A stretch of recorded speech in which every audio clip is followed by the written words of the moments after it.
Hello, welcome to Jason's Weird Reads, and today I have a recurring guest.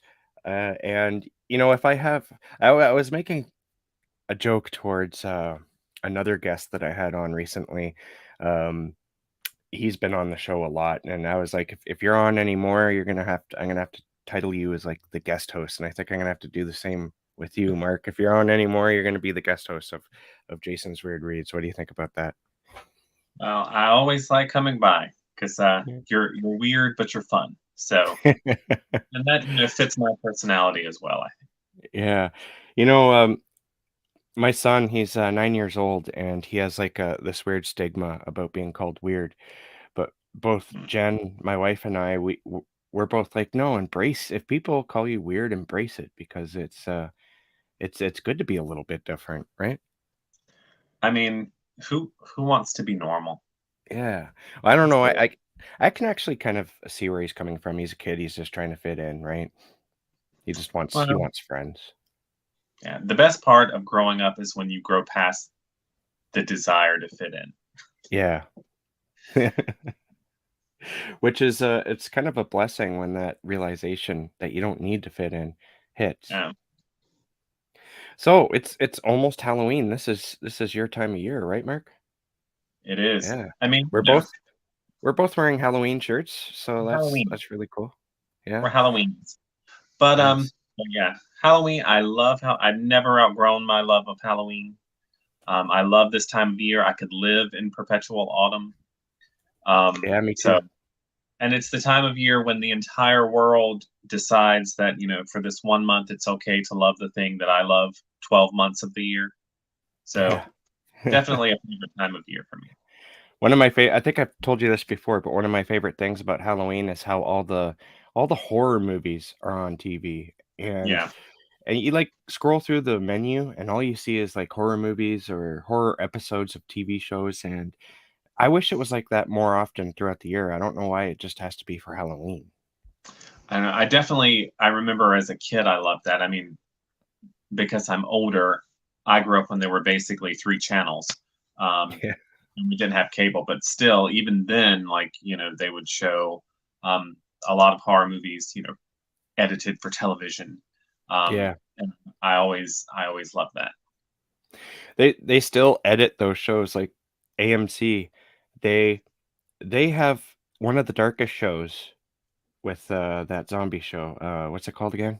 It's the it's escaping my head right now. Dead That Walk. Yeah. Yeah. So they have one of the darkest shows with some of the nastiest things that happen in that show. And yet when they put on Friday the 13th, they take out the kill shots. Oh wow.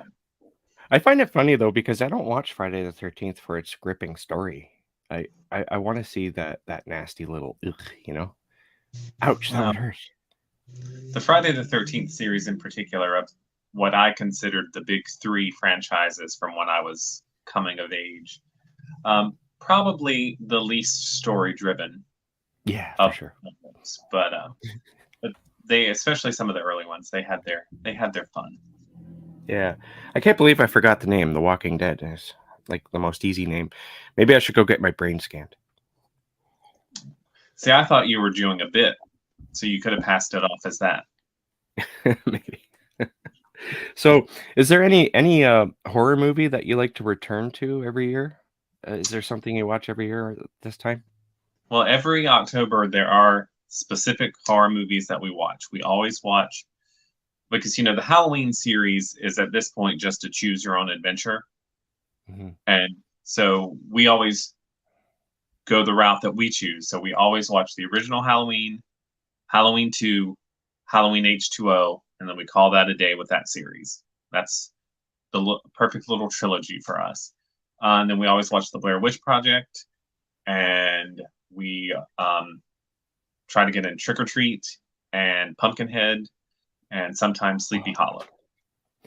I haven't watched Pumpkinhead in a few years, and that Oh, I would have called that my favorite or one of my favorite horror movies. But I don't know why I haven't watched it in a while. I'm gonna have to fix that maybe tonight. we watched it a couple of weeks ago, and to me, it's still just perfection. such a strange movie because it's just a slash. It's basically a slasher with a monster, and but it's so good. I every time I watch it, I try to find what it is that makes that movie so good, and maybe Yeah. it's it does have a good story to it, and it's just the idea of it, the mythology behind it. I mean, and it's a beautiful movie. Like it has a great look and an atmosphere, and it's a little more thoughtful. I like the whole sort of underlying message it has about revenge and vengeance, and how sometimes it actually does more damage to the person who's seeking vengeance. So I think it's got a lot going on for it. So there's movies that you watch. Is there any literature you like to return to reading? Um, I usually try to read something Halloweeny every October, um, and that can vary. Like this Halloween, I just finished a Halloween themed novella called Hell Night in Hopewell by Wofford Jones, who's a writer who actually lives in my area.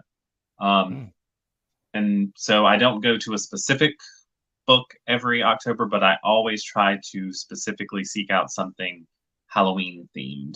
And then I usually write at least one, if not more, Halloween themed stories in the month of yeah. October because I love this time of year. I love that about you because I think it's so neat that you do that. And I actually have in my questions here that I know you like to do that, and I was wondering if you're able to get to it this year. I'm in the middle of a Halloween themed story right now that I'm calling Effigy. Um, so I should be done with it by Monday, and then that will be my Halloween story for this year. And sometimes, this is a completely original story. Sometimes I write fan fiction from the universe of the Halloween movies. One year I wrote a fan fiction of Charlie Brown, um, a really dark revenge story called "I Got a Rock for You," and so I like to have fun with it. It's too bad you can't release stuff like that because that would be fun to read. But I mean, they do have fanfiction.net, and I Yeah, do true. promote it Oh, you because do? Yeah. yeah, because I'm not ashamed of periodically writing fan fiction. I mean, you'll find that stuff. You'll also find a bunch of Buffy the Vampire Slayer fan fiction. Hmm. Um, because if I just I have such fun when I'm writing that if I want to like try something in someone else's universe, I do it just for my own entertainment. Yeah. Yeah, I know what that's like. I've only dabbled in fan fiction myself, and it actually got published. It was the Chud tribute Yeah. anthology that Crystal Lake Publishing did. And Chud's one of my favorite 80s movies. It's just so um it's kind of crazy. I just love the idea of these like mutated humanoid creatures living in the sewers of New York, you know. And so it was a lot of fun delving into that world. It's something I wish I could do more often. Yeah.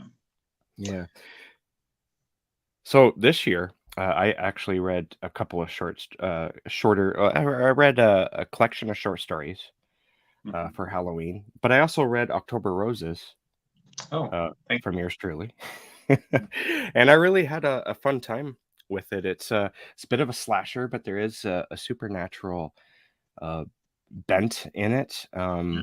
I was wondering, how long ago did that come out? I didn't look at the copyright page. I think it originally came out in 2012. Um, so God, that's 10 years ago. Wow, Um, I thought it was newer than that. no, that because I remember it came out. This is how I gauge time. It came out the year I met my husband, Oh, and hey, your voice kind of broke there. yeah, Yeah, but and I remember because I dedicated it to him, even though we were just dating at the time, and cool. but yeah, so I hadn't really thought about, but yeah, we've been together 10 years, and now that book is 10 years old. But Wow. yeah, I had a lot of fun with that one. I love slasher films. I love possession films. I love to combine things, and Mhm.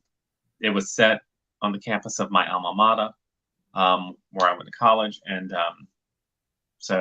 I just poured all my love of Halloween into it. Yeah. Oh, as we were talking, you'd like to write Halloween stories during this time of year. When was the last time you published a Halloween collection or novella or what have you? Um, the last one I published would have been, I want to say it was 3 years ago, maybe four. But it was um, Hydro, which is the Random House digital imprint, Hmm. did a series of Halloween anthologies that contained one novella and then several short stories. And I wrote a novella called #Make Halloween Scary Again. Hmm. And it was in the first volume with short stories by Kevin Lucia, Lisa Morton, and Robert McCammon. So that was a Yeah, big eye for me. Um, that would have been really awesome to be included in something with all of them, but especially Robert McCammon. yeah, I was pretty excited. and, but yeah, but I guess that's been, I want to say maybe 4 years ago now, but at least three. I mean, I still, I put some Halloween short stories in a few just regular collections I've put out since then. Hmm. Twilight at the Gates, that collection has a Halloween story in it, and let's see, I think I have a Halloween story in Tales from the Typewriter, so I put those in. But yeah, eventually I'll do another just full on Halloween collection because, like, since I write them every year, they pile up. Yeah, I was going to ask if you have any plans to release another Halloween themed collection or a novella at all in the near Um, future. it'll Like happen. maybe next year. Maybe next year. Yeah. Well, we'll see. But I figure eventually it's gonna happen. Just because, like I said, I keep I keep collecting them. They just accumulate. They're like those fur babies in Star Trek, the Furbies. They're like autumn leaves just falling down and collecting into a. Yes, then they collect. They just scatter all over the yard. So do you and Craig have any rituals that you like to do on Halloween night? Is there anything you guys do, or do you like turn off all the lights and hide? I mean, it's a we take it year by year. I mean, some years we've been out of town on Halloween. I think a couple of years ago we were in Savannah, Georgia on Halloween. I know we've been at the beach before on Halloween. Um, and this Halloween we don't have any specific plans. I always buy candy, even though traditionally we do not get many trick or treaters. But I always have a bag of candy just in case, because I'm the kind of goofball that I would love to just be at home handing out candy to kids and Yeah. seeing all the costumes. But but yeah, we this neighborhood just doesn't get a lot, but I'm always hopeful. Yeah, we don't get very much either, to be honest. It's mostly because, well, I live in a small town that's growing rapidly. Um, I live in the older part of my town, and the houses they're kind of scattered, but there's all these subdivisions that are showing up everywhere in our Yeah. town, and so everyone go, including us, when we take our son out to go trick or treating, we head to those subdivisions because it's like a gold mine. Yeah. Sure, we would have done it too if we had those subdivisions when I was a kid. I know when So, I was a kid, we would just leave from our house and just because I grew up in a very small town, just we would just wander all over town. oh We yeah, wanted to that's what we all did too. Yeah, we tried to get the whole town if we could, at least certain areas of it, right? If not all the streets. So, you have a new book coming out. It comes out tomorrow, right? Yes, it does. And it's called Lucid. Can Lucid. you please tell us what it's about? Lucid is about a man who uh, is a lucid dreamer, meaning he can control his dreams and what happens in them.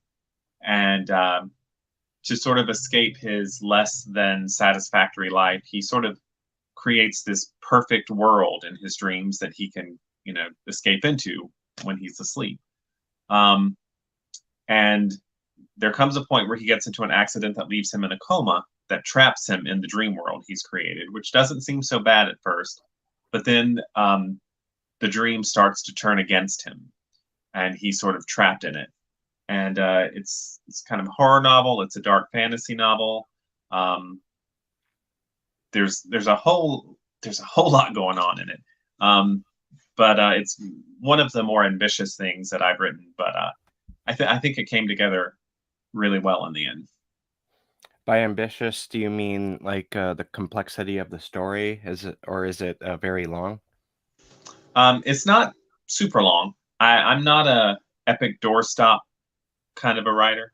Hmm. As a reader, I love those, but my novels tend to be on the shorter side. But even at its length, there's just so many moving parts in it, so many different things going on, and the structure of it is there's a lot of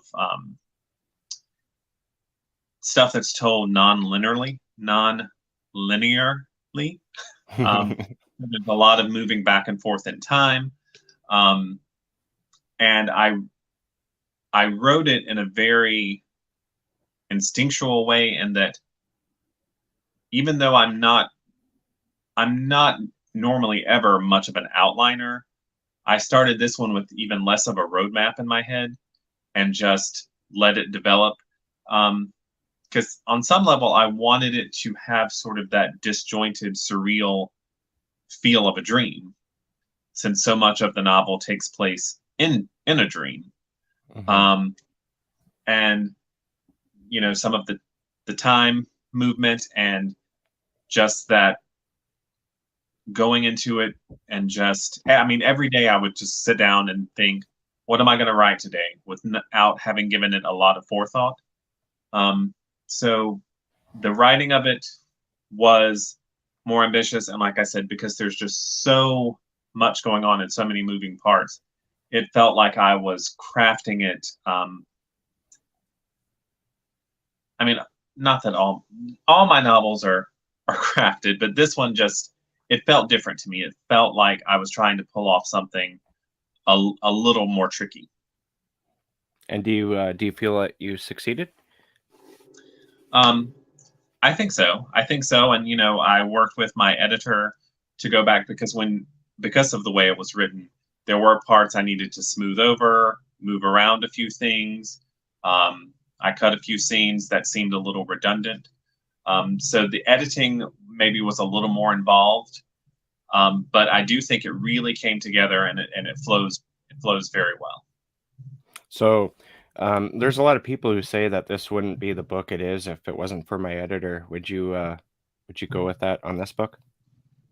I mean, I definitely needed someone, with an objective eye to look through it, because I knew as I was writing it, because of, like I said, that unstructured nature of the writing, I knew it was going to need a stronger edit.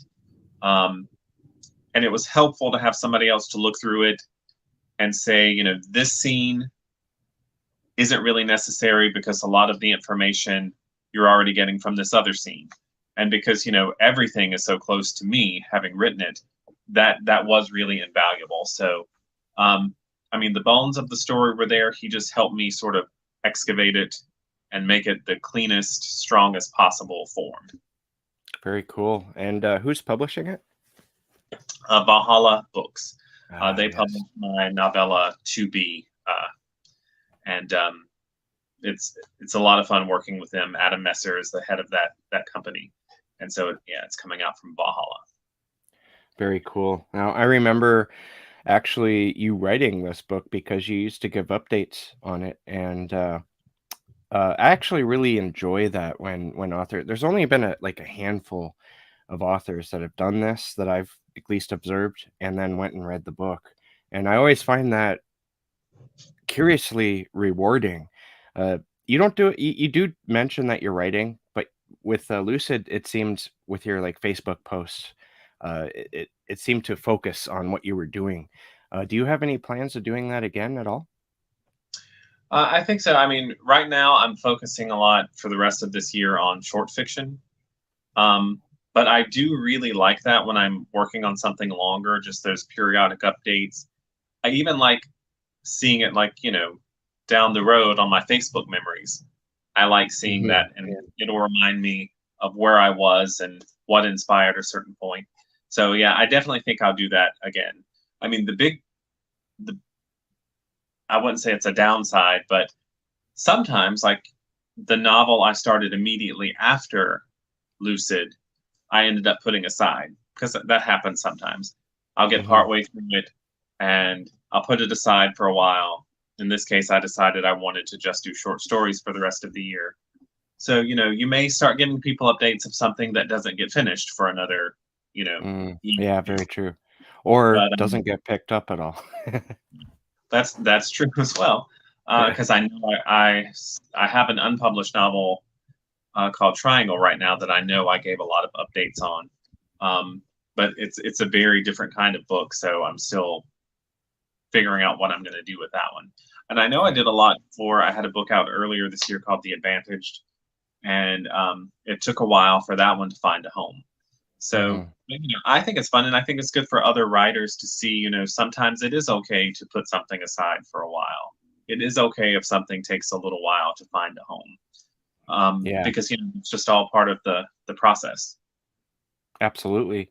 So, what was your what would you say was your favorite part about creating and writing and crafting Lucid?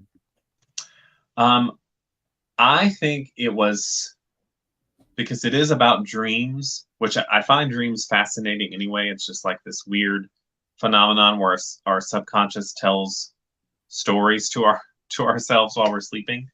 Yeah. Um, I've never been a lucid dreamer, but I'm fascinated by the concept that there are people who can actually exert some amount of control in their dream. Um, so it was so much fun to write about all of that, and because so much of it took place in dreams, it could anything could happen. So there was like a limitlessness to what I was doing. Um, and that was a lot of fun. It was freeing. I'm like, anything I could conceive of, from very grand and epic battles going on to just small things like inserting. I used a lot of pop culture from my childhood. So like this kitchen is going to be the kitchen from Family Ties. So Yeah. throw that in there. So I don't know. I think it was the just the utter freedom of going anywhere I wanted because dreams can go anywhere. Yeah. That was a lot of fun. I like that you brought that up, the family ties. Like this is their kitchen. Yeah. Um, because when I'm reading a book or a short story, I often visualize, unless it's specifically said it's different, if it's sort of Yeah. ambiguous as to what the room looks like, my brain will show me like kitchens from, Family Ties or Full House or a friend's house that I had, and then that's just permanently stuck in my head as to what that house looks like. Does your brain work similarly? It does, and also because I growing up, there's so many TV shows and movies that were such a seminal part of my life that there are settings from those places that almost feel like home to me, if that makes any sense. Like Yeah. if you spend 10 years watching a series, the settings of that place feel comfortable and real and homey to you.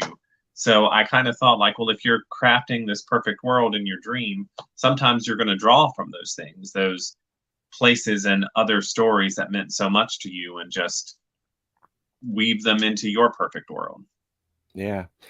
Oh, I was actually had an experience with a dream recently where I thought that something I dreamed was real until I walked past it, and I realized that no, this was a dream, not real. Do you ever have that?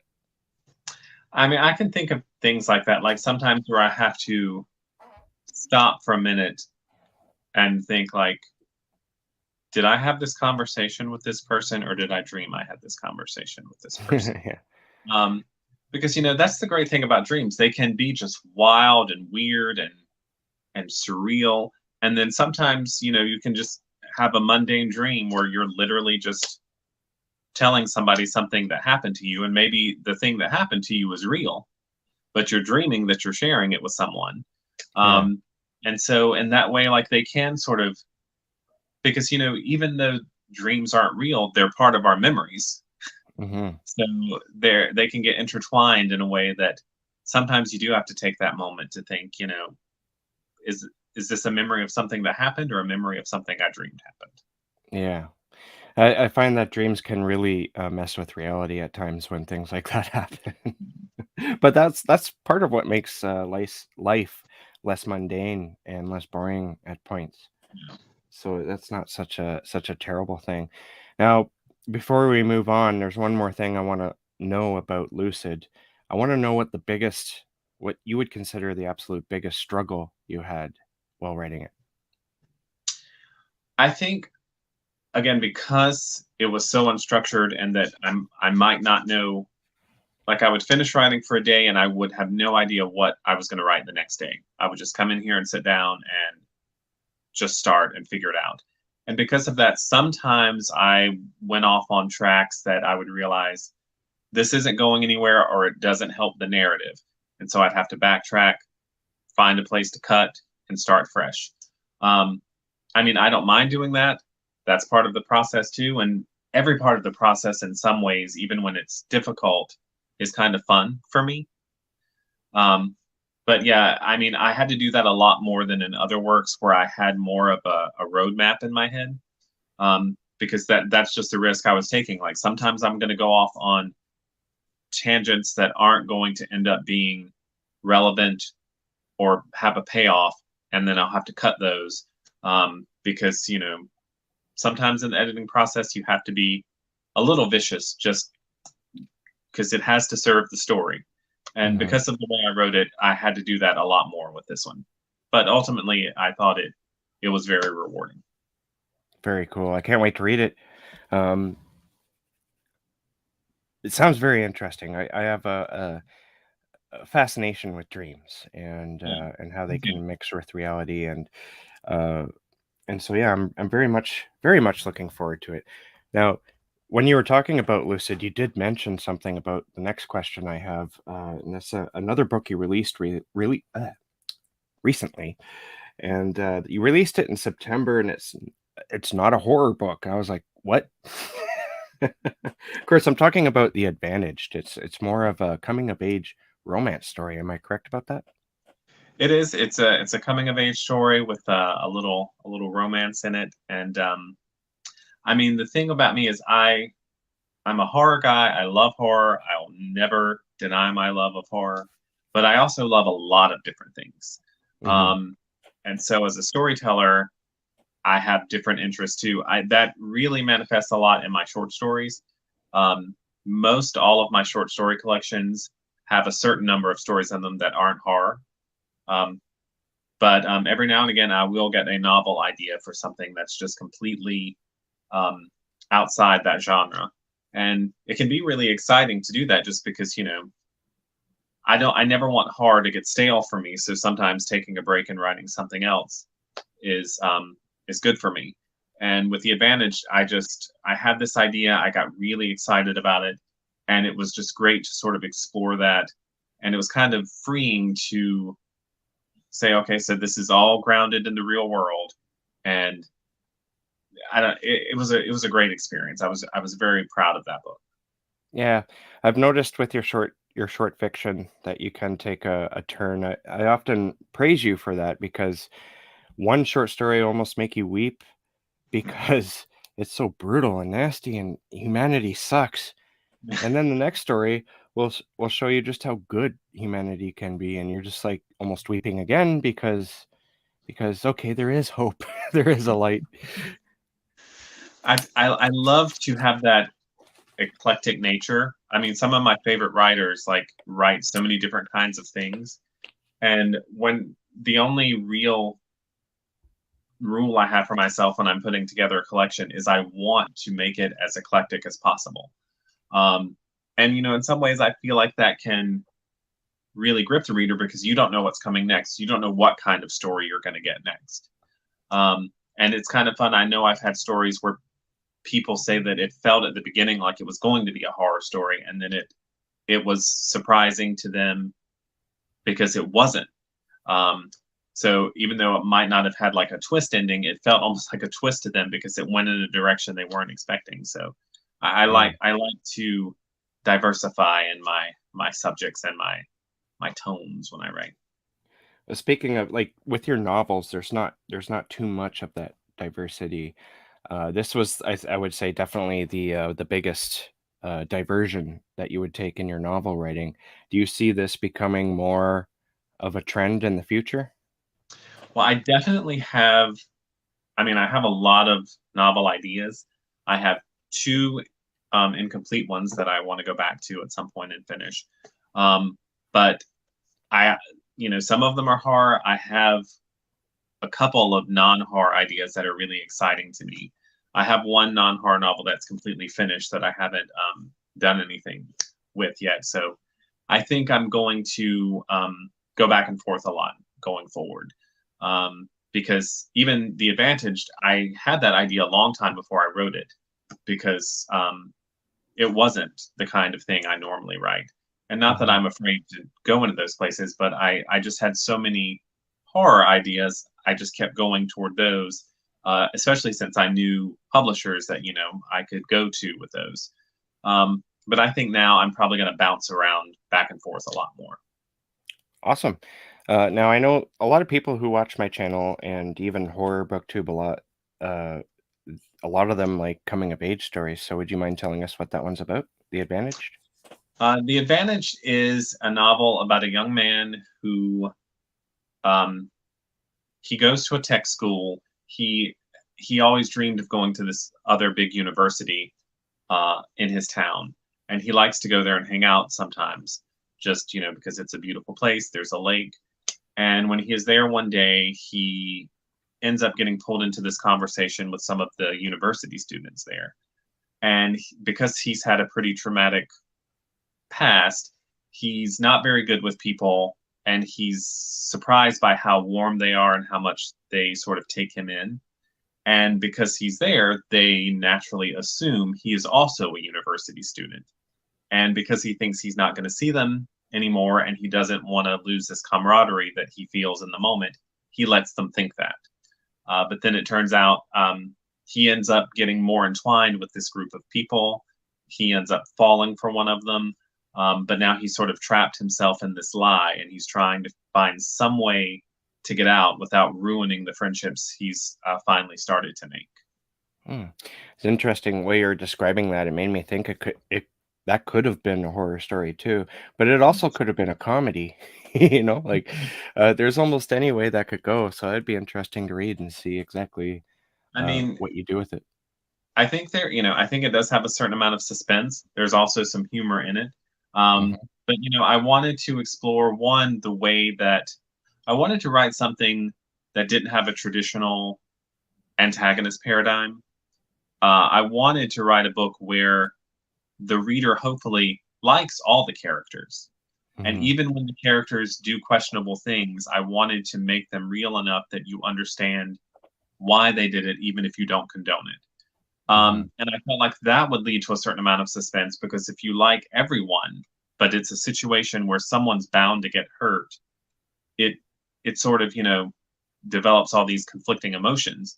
And I also wanted to explore how having a traumatic childhood, a traumatic high school experience, can sort of almost emotionally cripple people sometimes, Hmm. so that it's harder for them to make friends and to um, trust people.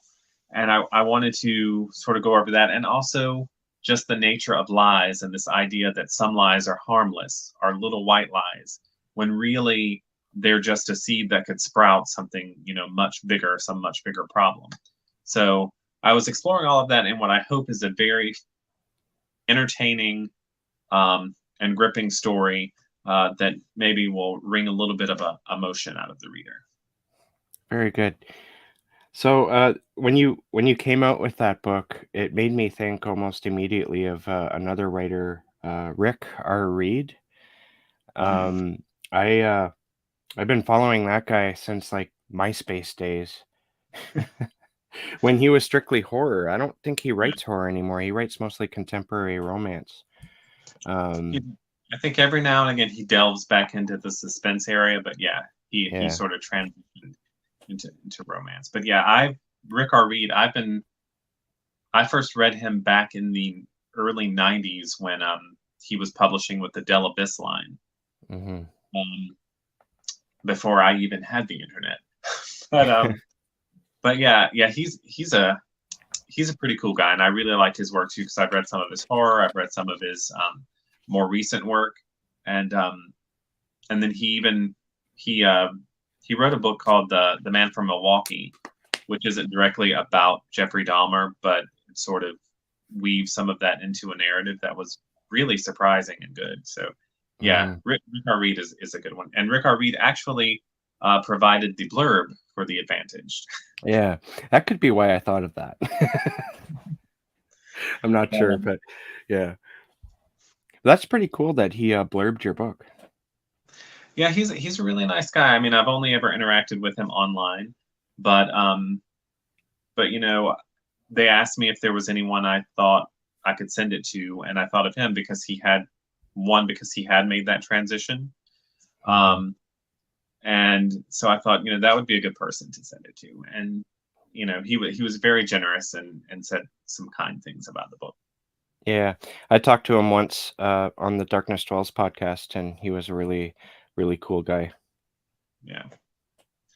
And Yeah, so, Lucid has a blurb from John R. Little, which excites me too oh, because I like John R. Little's work. yeah, that's pretty exciting too. Yeah. Yeah. So switching gears a little bit, I know because we've talked about it before. I think the last time we talked about this was back in the Darkness Dwells podcast. That you are a big Anne Rice fan, I am. and Yes. I'm wondering because I mentioned AMC earlier. I'm wondering if you watched the television adaptation at all. I I watched some of it. Hmm. I take it you're not a big fan. Well, I mean, it's a different animal, Hmm. Very much so so. it Yeah. depends on what you're going in for. I was going in hoping to see Anne Rice on screen. Yeah. Um, I mean, the bigger changes I don't mind, like the time setting change, the Hmm. race of some of the characters. None of that bothered me. No. Tonally, it feels very different to me. Yeah. Um, because I know language was very important to Anne Rice, her, Hmm. and the elegance and romanticism. And I feel like the language is so not Anne Rice. But Yeah. I also think if I could divorce it in my head, I may. And so somewhere down the road, I think maybe I'll try it again. Because Hmm. sometimes when I really love a work, it's hard for me to make that separation in my head. Yes, I Um, totally understand.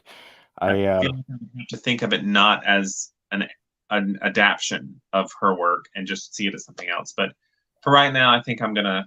I know it's getting great reviews and people are loving it, and more power to them. mhm. It just wasn't giving me what I was looking for, so I kind of stepped away from it. But I may give it a try again somewhere down the road when it's. Um, but I don't know. Her work is so special to me, and so I don't know. I think those feelings get mixed in and make it hard for me to see it as its own thing. Yeah. Um, actually, I don't mind it, but some of the changes, the exact same changes that you're talking about, like I don't care about the racial changes and all that. I was a little concerned at first because Louis, um, well, as you know, he's a man of color, and Yeah. in the books he was a plantation owner. So I was like, how are they going to do that? But I think they did it pretty well. Um, and I think Lestat is the only character though who actually seems like the actual character from the book. Like Louis, not only like he's different looking, but he's different in character too. Like when Daniel the newspaper or the guy who's writing about Louis, he's doing his memoirs. Um, Louis is living in this like high-rise suite in a different country. I forget which country, but he's like all rich and he has like what looks like tens of servants. This isn't the Louis from the books at all, you know what I mean? That's my biggest problem with it. But otherwise it's I think it my own personal thoughts, I think it's pretty well done. It's better than most television anyway. What did you It's think very of the Sorry, go ahead. it's very high quality. I was going to say that. I mean, Yeah, it certainly is. What did you think of the movie adaptation with Tom Cruise and Brad Pitt? I love the movie because to me the movie really did strive to put Anne Rice on screen. Yeah. Language, the atmosphere, the character traits. So to me, it felt very much like Anne Rice's novel just translated onto screen. Um, and I know, of course, they everything has to have changes, but I think that was an example of something that was very faithful. The changes they made tried to stay in line with the tone of her work. So so yeah, I was a big fan of the movie. Me too. I remember when it was first announced who was playing the parts, it was like Tom Cruise as Lestat. Like everyone was angry. Everyone who read the books with me was angry. But then I saw it, and man, you know what? They nailed that role. He was the perfect person. I thought anyway. And I wasn't as angry about it as other people. I do remember when I first heard he was going to be in it, I assumed he was going to be Louis. Hmm. Um, just because physically he looked a little more like Louis, and then I thought that'll make sense because Louis is really the main character, and at the time Tom Cruise was a much bigger star than Brad Pitt. Um, I did think, it was odd casting, I thought, but then yeah, when I saw it, I'm like, he really got that character. Um, and then I thought that would have been smart because if they had continued making the series with those actors, then he would have been the star of everything else that came after. Yeah, for They didn't sure. do that. But yeah, I do think that, and Kirsten Dunst as Claudia, I thought was Yeah. just amazing. Like, because that was the one I was worried about. Like, how are they going to get a child Hmm. who can really pull off this emotionally complex character? And I thought she did a wonderful job. She did. I mean, the biggest problem with Claudia's casting was that Kirsten Dunst's a bit like maybe 5 years older than the actual character. But how can you pull in a 5-year-old? Because I'm pretty sure Claudia is supposed to be five, right? I don't see how you could get a 5-year-old doing the things that Claudia Yeah, was but I doing. mean, even at 10, the performance she was giving, I thought was just Yeah, it's incredible for sure. One reason why I bring this up is because this autumn for this Halloween, it's been all Anne Rice for me pretty much. I've gone back and reread. I'm on the last book now, Memnoch the Devil, but I've reread all of the Chronicles, and I was afraid of doing that for so long because I read them when I was in my early 20s, yeah. and I absolutely adored them, right? Like I hold them high in my Yeah. echelon of, reading. They're like a favorite. So I was afraid of returning to them and saying, "Oh, this is awful. How could I ever like it?" But the opposite happened. I think I love them even more reading them as an older man now. Have you reread them very much? I want to go back and reread them straight through. I've gone back and reread some of her work, and I mean, she's an acquired taste. I'll say that. Like, Hmm. I can understand why some people can't get into her language, but I love it. It's almost of another era. It seems like to me. Um, and I mean, she can write like a 12-page chapter where she does nothing but describe a room and the food people are eating, and I'm Hmm. totally there. Like, Yeah, she is. me too. So I don't know. I absolutely love it. I want to go back and reread her early non genre books, Cry to Heaven and Feast of All Mm, Saints, because I loved those. And it's kind of hard for me to get my head around the fact that I'm not going to have any new Anne Rice books to read. hmm. Um, but I do think for me, the last vampire book she wrote, Blood Communion, I thought was almost like the perfect ending to that series. So like I at least know that even though I'm not going to get any more, it felt complete to me in a way. It felt like the culmination of everything from throughout the years. Yeah. I haven't read that one yet. In fact, I think the last 3 books I haven't read, but I'm hoping to, knock that off the table either by the end of the year or early next year, because I wanna get back into The Witching Hour too, because there's another series, but I didn't know about that series until I was, like, halfway through these Vampire Chronicles, and, then I was like, "There's another like, they're just doing one, Anne Rice adaptation. They're doing another one next year? Sounds Yeah. kind of insane." Well, I know they want to like because those books become interwoven at a certain point. Yeah. Um, and they're I know AMC is talking about doing like I think they're calling it the Immortal Universe because I think they want to bring more Anne Rice stuff in there, which would be cool because it keeps her name out there, and you know I love the fact that even though she's gone, we still have this incredible body of work that I hope people keep discovering. Yeah, I absolutely, hope so too because, she's one of my favorite writers. Her writing, as you were talking about, just the style of her writing, it's like, my brain just absorbs that. I Yeah, don't know what it is about her writing. Maybe it's just because it's elegant without being purple. It's beautiful, and it's just I don't know, it's just so easy to absorb, honestly. Um, I wish that she was a vampire and she could just write until I die, you know? I it is it's sad to me that there I'm all the great works that she could have kept writing. I'm going to miss them even though they don't exist. If that makes any sense. Yeah, me too. So, I wanna move back into your fiction. I just wanted to get that in there because I really wanted to talk about some Vampire Chronicles, and I know that you're a big fan, so but I wanna go back into your fiction here because we have talked about this release, but you've released another, it was a collection of short stories in July, and it's, Twilight at the Gates. Now, this is your Twilight Zone-inspired, set of, short fiction. And I was just like, you're a big fan of Twilight Zone too, Yeah. and I was as a kid. I haven't really watched them in my adulthood, but I absolutely loved them when I was a kid. I watched them all the time. I want to go back and we rewatch them at some point. But I was wondering if this is something that you do occasionally, that you set out. Do you set out to create a themed collection of short stories, or is it just like, hey, look, this is a Twilight Zone story, this is a Twilight Zone story, and so is this. Let's collect them together. How does that happen?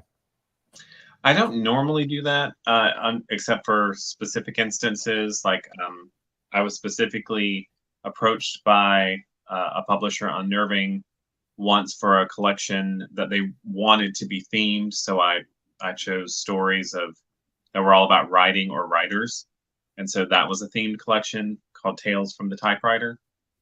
Hmm. And because I do love the Twilight Zone so much, and it sort of informed my idea of what horror is at an early age. Um, because of that, really, you can read almost any one of my collections, and you're gonna see it's a little bit Twilight Zone inspired. Hmm. But the publisher of Twilight at the Gates, Cemetery Gates, particularly enjoyed my Twilight Zone feeling stories. So when I pitched the idea of doing a collection with them, um, that was what they were excited about. Can you do a collection of stories that have that Twilight Zone feel? Um, so I did go through my works and sort of pick out the ones I felt where that was the heaviest. But it really wasn't that difficult because I feel like that influence is very visible in so much of my fiction, and in particular my short fiction. Um, so like I said, a lot of my collections really have that Twilight Zone feel, but with this one, we just decided to put that front and center and just acknowledge it and sort of run with it. Cool. And that really excited me because, like I said, the Twilight Zone is possibly the biggest influence on me as a writer. Um, so I love to pay homage to it in that way. Which is awesome. Have you had a lot of a lot of feedback regarding that anthology or collection? I've heard some nice things from it. Um, it doesn't have a lot of reviews, but I have had a lot of people on social media talk to me about it, and I think there is a sort of subset of our of horror fans that really did grow up with that show and have a great reverence for it, and I Hmm. think they respond to it very strongly. I think maybe it's sort of like the gateway to horror for a lot of us, because it was on all the time on my TV. There's one channel in particular that played it, I think, like every Saturday night or something like that, and I would always watch it, and it sort of warmed me up to the idea of horrific sort of storytelling. And I grew up watching the original, but also when I was a kid, they had the '80s Hmm. incarnation, Yeah. um, which I I loved that one too. And they actually used a lot of horror writers for that incarnation. And so it really did give me a sense of what horror could do and what I wanted it to do. Um, but yeah, and I still love to watch it now. Just periodically, we'll just be like, let's throw in a Twilight Zone disc because we have the box set, and I still think it really holds up. I think it's entertaining, it's smart, it's unnerving, and that's the thing about that show is it's like our world, but things are just slightly off kilter, um, Hmm. just enough to leave you feeling a little discombobulated and unnerved, and I love that. There's another one of your, I think, first collections of short stories was called "Tales from the Midnight Shift."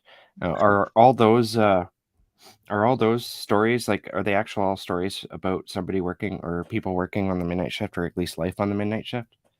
They are not. That title came from the fact that there was a period of time in my life when I worked as a security guard on the third shift, the midnight shift, and I there wasn't a whole lot going on, so I did a lot of writing, a Yeah. lot of writing when I was at work.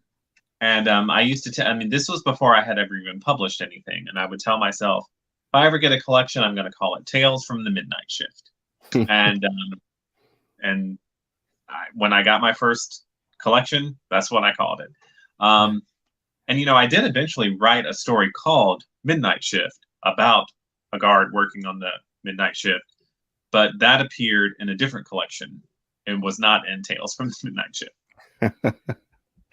Yeah. You should re-release it and and stick that one in there. But yeah, I mean, because those are some of my earliest stories that I was writing at that time, and that was a very productive time because after I graduated from college, I went through a period of about 5 years where I had stopped writing, just Hmm. because the stress of adulthood, coming down on you. And when I got that job as a security guard, it was a lot less stressful. And then I dove back into the writing, and it was with this renewed passion, and I was just in love with it. So, that collection is very special to me because, it took a little while of publishing because, the standard wisdom is publishers don't really want to do collections, particularly with authors that aren't known, Hmm. who don't have name recognition. Um, so when I got that one, I was so excited to be able to put out my first collection with all those stories. And I've been lucky since then that I've actually put out a lot of short story collections. Yeah, And love novels, I love novellas, but short stories are a passion of mine, so that makes me very happy. that's awesome. So, um, I'm always going on about how prolific you are. So I know for a fact. Well, I don't know for a fact. That's why I'm asking. But I suspect for a fact. Does that even make sense? I suspect for a fact. I suspect that you have some releases coming soon. Can you tell us what you got coming up?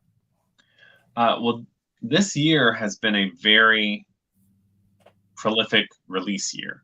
Hmm. Um, because Lucid will be my last book of this year, but it's the fifth book I've had out this year, which is great. It's also on some levels like people are sick of me at this point, But that's just how it happened with because I have worked with different publishers. They have their own schedules. Sometimes things just come out that way. As of right now, I only have one book due out next year. Right. So that's going to be a novella in a cemetery dance. Cemetery dance.